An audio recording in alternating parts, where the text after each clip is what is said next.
Hey guys, welcome back to my channel. I'm Sonnet, the owner and creator behind Sonnet's Garden Blooms, and in today's video, we are going to talk all things Cranberryfest. I am excited to bring you guys along this year, give you all the details about the festival, and at the end of the video, you guys, I have some really exciting news, so definitely stick around for that. I hope you enjoyed today's video, and I can't wait to hear what you guys all think. Load-in day officially starts on Thursday. I have to have the trailer fully loaded so that I can head up north on Friday for setup day. The festival runs on Saturday and Sunday, but the first thing I always do, you guys, is fill up with gas. Yes, I want a full tank to head up north, and the second thing I do after that is I just cross the road over to Mark's Auto Repair. They are a local business. It's a father-daughter, and honestly, you guys, if you are local to Appleton, definitely support the local business like Mark's. They are absolutely amazing. She always gets everything scheduled just perfect, hooks up the U-Haul for me, gives me all the details, and I am rip-roaring to go. So now that I have it hooked up, I am gonna head home, and that's where my dad came in. I always call him Backup Bill. He knows how to back up a trailer in any situation. I'm good at backing also, but on a street where there's cars that go by, I get a little nervous, guys. So my dad is there to help me out with that. He backs it right in so that I can officially start my load-in day. Now, this day started off really, I was really positive and upbeat. Here I'm showing you guys the empty trailer. It did not last long. It kind of went downhill from here. I had a lot of the stuff ready to load up, but when it came to my small items, I still had a lot of pricing to do, and that just took the wind out of my sail on load-in day because it just takes so long to price the items, pack the items. I'm like, okay, I want to be done by this time. I want to be done by that time. It just took a lot longer. As you can see, I got the trailer, my dad helped me back it in, and then I started loading. And typically, you guys, I would have set up a camera and did like a slow-mo or like a fast motion of me loading it. But I was in the driveway and I'm like, okay, this is the first thing I'm gonna do. I am gonna start pricing. And everything seemed like I'm like, this can't take that long. And I always seem to forget how long some things take. I had a lot of the items in my studio all set to go. I was trying to price a lot of the items as I made them. With the smalls, I just always forget, you guys. I don't know if that's how you guys are too, but I'm like, I should have been pricing these smalls as I was creating them on all these thrift to treasure videos. And I get them out of my studio. Everything was set out here. Everything was also set in my garage area where I had a holding area for different items, but the pricing took forever. And then by that time, I should have turned the camera on too when I started loading like all the barn quilts and the trees and like really strategically how I placed all those items. Actually, I do have to say a funny story. When I was putting all the items back in the trailer after loading, another vendor was like, wow, you must be really good at Jenga or Tetris or whatever that game is, because he's like, you get everything just perfectly in there to fit and you just cram it in there. And I'm like, yes, I do. That is one thing that I'm really good at, is packing. So I did get the trailer completely packed on Thursday, and I really wanted to head up north on Thursday night. Unfortunately, it was so late by the time everything was packed up, I just decided to head up in the morning.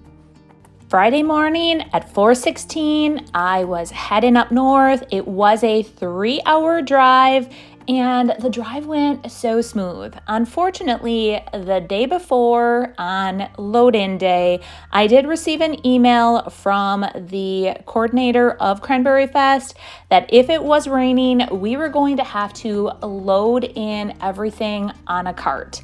Typically, I pull right in and I just drop, and it takes me like an hour to unload. And here I am pulling in, and that's when we all got yelled at. Get off the grounds, and we had to manually haul everything in by hand. Setup day, that is the only footage that I actually took, was me actually driving onto the grounds. At that point, my camera actually went down onto my lap and a gal started yelling at me to get off the grounds. We had not known at that point that we could not drive on. A bunch of people in front of me started driving on. I just followed the leader and I was told to get off. We had to manually cart in everything. This created a major havoc, you guys. Something that would have taken us typically an hour to an hour and a half to unload and reset our trailer and then park it took us over 6 hours. So just to manually cart in all those items, it took 6 hours. When you see our booth compared to some of the other booths, it's very elaborate. I love to create these beautiful vignettes. I want it to be a display where you feel like you're in a boutique. And so there are a lot of display pieces. There are a lot of, I bring a lot. I want to make I want to make it worth my money or worth my time or whatever that saying is. So if you don't have the items there to sell, you're not going to make money. And so I want my displays to look absolutely amazing. And so I bring a lot more, which I guess that's my fault then, that I had so much to cart in and why it took so long. But some of the other booths that I was looking at, I'm like, oh my gosh, they barely filled one little 10 by 10 booth. I mean, is it even worth the money to spend on the booth? So with that said, I did not take a lot of video footage because it was raining. It was extremely windy. Things were tipping over. I was feeling very, like the wind was knocked out of my sail is a good way to put it. So at 2 o'clock, so from 8 to 2 about, I actually brought everything to my booth. And then at 2 o'clock, my mom and I and my dad, we all started setting up the booth. We set up till dark, which was 7, so from 2 to 7, and typically we work on our booth from, like, if we get there at 8, and let's say we have like the tent and everything unloaded, by 10, we'll say 2 hours, then from 10 to 7, we work just solely on setup and making things look really amazing and create those amazing vignettes. Well, at 7, we were not even finished. I felt very nervous because it kept raining. I couldn't bring out the flannels. I couldn't do a lot of the things that I had wanted because I couldn't let them get wet. So at that point, we put the sides on at 7 o'clock. We headed back home. I took a couple Tylenol because my back was hurting so much. We went out to dinner and I'm just like, it is what it is. I'm going to just reset and in the morning get up. And that is exactly what I did. Saturday morning, I ended up getting there. We could get to our booths at, I think they said 6. I was there by 5, okay? And we worked on the booth, my mom and dad and I worked on the booth from 5 o'clock till 9 o'clock. And last year, you guys, at, I would say 7, people were coming in rip-roaring to shop. And so 7 o'clock, I look, I'm like, wow, there's really nobody in here. At 8 o'clock, there weren't really a lot of people in there either. So right around 8:30 is when we started getting people in. I swear, I thought that it started at 8, but I guess it started at 9. But we always want to be set up ahead of time. So we had the booth looking pretty good at 9, and I am going to show you what that looked like at this point. Here is my booth, guys. And I shouldn't say just my booth, my parents and my booth. We worked our butts off. Unfortunately, I did not even have my camera positioned the correct way when I took the footage. For whatever reason, I think with all the craziness and I think I was just in, a good way to put it is I was in survival mode at this point and I just wanted to get through today and I totally forgot to position the camera horizontal versus vertical. So I wanted to show you though the full effect of the booth, and here it is. There is a lot. Now, funny thing about the flannels here, You guys, I thought I could get 400 flannels on that rack. Unfortunately, I could not. So we had to improvise, bring out another table, and thank God my parents brought that extra table. We were able to put all the extra flannels on the table. But to this day was so windy. It did not rain, so that was one blessing. But the wind, you guys, the tent was shaking. Displays kept tipping over. So finally, we decided we were going to put the side back on my parents' side. So we had to rearrange and get that back on. But overall, we are happy with the booth. But at this point, we don't even have everything out. So there were a lot of other furniture pieces still in the both of our trailers. And as you're gonna see on day 2, which was Sunday, when we did our reset, we always reset the booth, things will look completely different.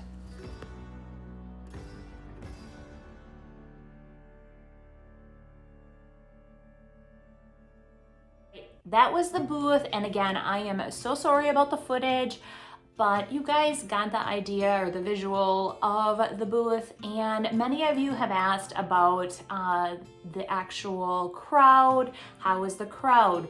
How was it compared to last year? So I'm gonna answer some of those questions. I felt like the crowds came much later. Normally, like I had mentioned earlier, was like people started shopping much earlier last year. It was cold, and when I say it was cold, it was in the 30s, you guys, so it was very cold. My fingers weren't working properly. That's how cold it was. I was not prepared for that. I didn't bring gloves like I should have. Even though if I would have brought them, I don't know if I would have actually worn them because I like to really have my hands on things, but maybe for setup, I don't know. So that was number one. The crowds came out around 10:30. The year before, last year, they were there ready to shop at 7, like I would say like around 7:30. And we had a line wrapped around our booth last year that was nonstop for hours. So we had 2 checkouts going last year. This year, it was not like that. There was just one checkout and it was steady. So there was a steady stream of customers, but never a small line, like a couple people in line, where last year it was like a line around the booth for hours. So that was the difference with customers. And I felt like there were a lot of lookers and not really a lot of shoppers. So our sales were definitely down from last year. Numbers, I'm putting this video together. I have not even totally crunched the numbers. I know typically I do, but when I say I was in survival mode, I was completely exhausted. So I really believe that that whole setup of hauling all that stuff in really did me in. It did my parents in. I just felt terrible. My mom and dad, they're in their 60s. I mean, you know, they had each other to like set their booth up. I was just singular, and my husband felt horrible. So my husband, this weekend, to give you a little backstory, we both come up. He fishes a very big 3-day muskie tournament. And so he fishes on Friday, Saturday, and Sunday. And after the tournament, then he comes and helps me load up. Unfortunately, he cannot be there to help me unload, and I couldn't find anybody to help me. So it was all me. I did the entire setup by myself, with my parents. So we worked together as a team. We all felt very exhausted, and again, that's why there was not a lot of footage. And actually looking back, I didn't even have any photos. I was, other than the photos that you guys are gonna see of all my amazing viewers that stopped by. So anyone that stopped by and said hello, we got a picture. And you guys, that really made everything just amazing. So I was feeling defeated and tired, exhausted, you name it. I was just like barely hanging on. And then I had my, the first viewer come up and say, hello, I'm so excited that I'm meeting you. And It was all day, you guys. That's what really kept me going, really all day long. So I am gonna show you a few clips of, or a few pictures of some of my amazing viewers that stopped on by. And then we're gonna go on to day 2 and we're gonna do a little bit more of a recap. You guys, I feel so blessed to be surrounded by such an amazing community of viewers. I love that each and every one of them stopped on by and said hello. And honestly, there were some that drove 6 hours, 10 hours just to say hello and meet me. I mean, honestly, I felt so loved and my community is absolutely amazing. That was day 1, folks. I like to compare year to year and see what the differences were. I'm not sure if the economy is playing a big part of the sales, but sales were definitely down from last year. I did crunch the numbers on day 1 and I knew approximately how much we had made the year before, and the numbers were definitely down. So day 2, we got there again bright and early at 5 o'clock and we reset the entire booth. Now, one thing that I did notice is last year my trees went over like hotcakes. Actually, the last 2 years. Each year I brought 100, well, the first year I don't think I brought 100. This last year I did, I think, bring roughly 100, and I came home with like 9.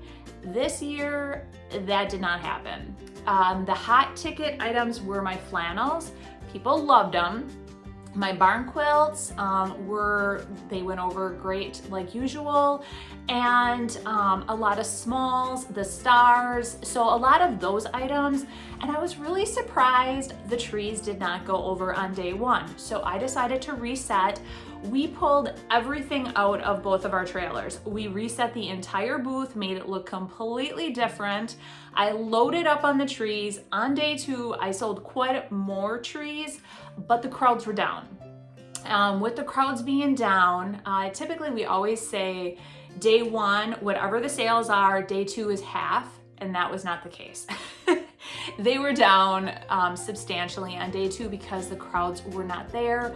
We were super excited because there was no Packer game. When there is not a Packer game, typically the people come out, and they were not there.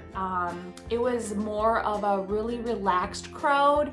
They were just, eating and like looking. There were not many, but we still had sales. And again, I did not crunch the numbers from day 2 totally, but I can tell you, I was kind of disappointed in the tree sales. So they will be going in my booth and I'm not worried. People loved them though. People were like, oh my God, these are awesome. But I don't know why they didn't sell. So that was the one thing that I noticed. In my mom and dad's booth, they have a very wide range of items. She has her candles, she has her hats that she sells, all her smalls that she handcrafts. She does a lot of upcycles, very similar to mine, that we both upcycle items. We offer very different pieces, but they all, our booths work so well together. So again, her sales were down too a bit, so it was a good show, but it wasn't I always tried to do better every year, and it was not that. It was definitely down. So I am gonna show you our booth reset now, and then I am going to tell you some exciting news afterwards. So here is the booth reset, and you can see that we changed it completely up because sometimes on day 2, day 1 shoppers come back and we want it to look completely different and showcase items differently, and you should be doing that in your booths, your vendor booths as well. So here's day 2. Here is day 2, the booth reset. So right away in the front, we added the hope chest that had not been out there. We added in some additional chairs, and we put my mom's hats right front and center versus they had been inside. Added some of her towels that she hand stamps. Just really tried to change things up. And inside, we didn't do like a complete reset. What we did is we just moved things around, made things look a little bit different, and just straightened things up from what had sold. But here is my mom's area, and then we kind of commingle this area where we on this ladder stand, and again just try to make things look very different and move things about from the day before. I love how our booth looks this year, and I love the items that we all brought. My mom's candles are absolutely amazing, guys. They are soy and they smell fabulous. Today, the winds were much calmer. So we had the side off all day long. They were perfect until the very, very end. And then that's when the winds picked up and then we got some rain. So my flannels, like I said, went over very well, and the table had been stacked like super high. So I would say I sold approximately like half of them. I have to do a total count, but I think about half the flannels went. That was, like I said, a really good seller. And here I reset this. I sold a lot of Christmas items. I think Christmas more so than actual fall. So I just, like I said, I reset this area, tried to make it look a little bit different than it did the day before. And then the one thing I did do was on Saturday, the trees I had kind of intermingled all the colors. Today I put them by specific color. So here is just a little peek of the booth, and then I'm going to show you guys a few more photos of viewers that came out on day 2, and then I'm going to tell you about what next year holds for this Cranberryfest. I do have to mention one more thing. My guitar that I did on a live sold. So I had to just tell you guys that because I thought it was very cool. It was for a young gal that loves guitars, and her mom bought it for her.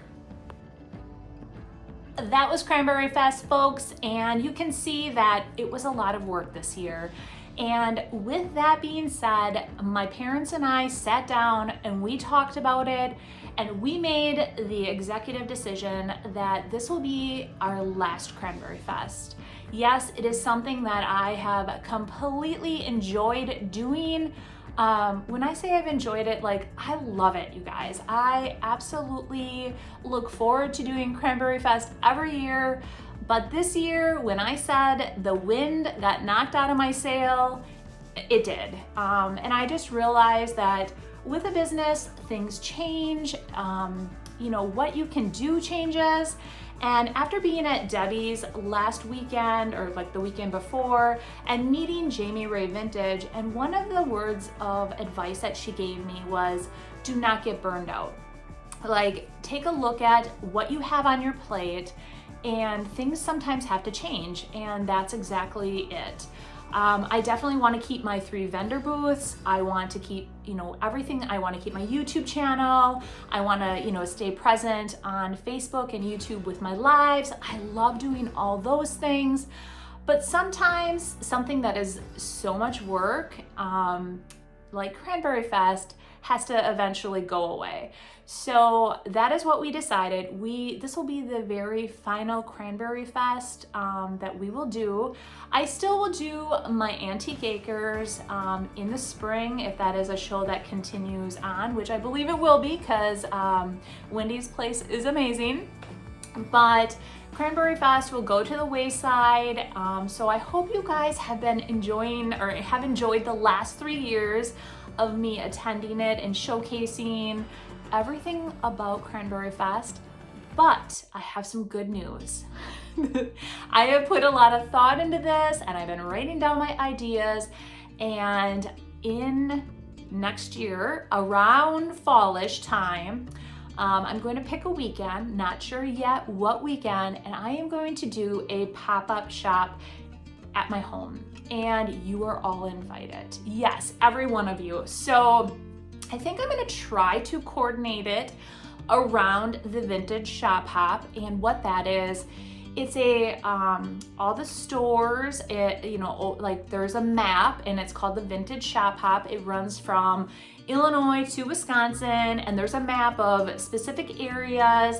And I think I am going to try to coordinate that weekend. I've looked, it hasn't yet been told what the weekend is. I know it was just last weekend, so I'm sure they don't have the dates quite yet figured out. But if I can coordinate it that weekend, I'm definitely gonna do that.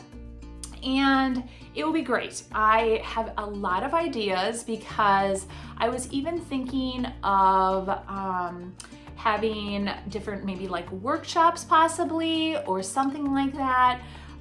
We'll see, maybe like a VIP ticket, like open it up a day early. I don't know. I have some of those ideas. The other thought, and this is where you guys need to put it in the comments, should I invite any other YouTubers? There are so many amazing YouTubers out there. This last weekend, you guys, I was able to meet, if you guys noticed on the video, there's a picture of me and the painted photographer. She has her own YouTube channel. She's an amazing, amazing artist. She can just paint anything. So we talked about collabing. We are both in Wisconsin, so I might invite her. So like I said, in the comments, let me know if that should be something that I should do or just leave it solely on, you know, me. Obviously my mom and dad are gonna be part of it as well. And the other inspiration was when I was at Debbie Beard's shop. She has her inside shop, and then she has her exterior shop where she has these little vignettes created throughout her like outside area. And that's what got me really thinking when I was standing in her courtyard and I was looking at all the vignettes, and I'm like, I can do that. I have my studio, I have my greenhouse, I have my, I have this really cool pergola area, I have a fireplace area, so I can incorporate all of my outdoor areas and create vignettes and basically a shopping area for all of you. So I'm really excited and I can't wait to hear what you guys all think about that. But then anybody in like, well, I was gonna say anybody in the Midwest, but really anybody can always attend. So I'm very excited to hear your thoughts. Friday's video, though, I do wanna let you guys know, we are going to be doing our first vendor booth reset. So the Yield Goat is the closest. We're gonna start there, and I am just gonna tackle them one by one because yesterday when I got home, we unloaded everything out of the trailer and I divvied it up into like three for my 3 vendor booths, and we are gonna do the full reset and we are gonna tackle the Yield Goat first. So you're gonna see how bad the booth looks because it's not looking pretty, guys. It definitely needs a lot of fluffing, and I have been not at my booths, okay? I haven't been at the booths, I'll be totally honest. Cranberryfest has taken over my life, and sometimes some other stuff has to be put to the wayside, and unfortunately the vendor booths were one of them. So we will be tackling that on Friday, so join me for that. And I can't wait to hear what you guys think of the video. Again, sorry about the video footage. There wasn't a lot this year, but I wanted to give you an update and tell you how things went, and I'm excited for what next year holds.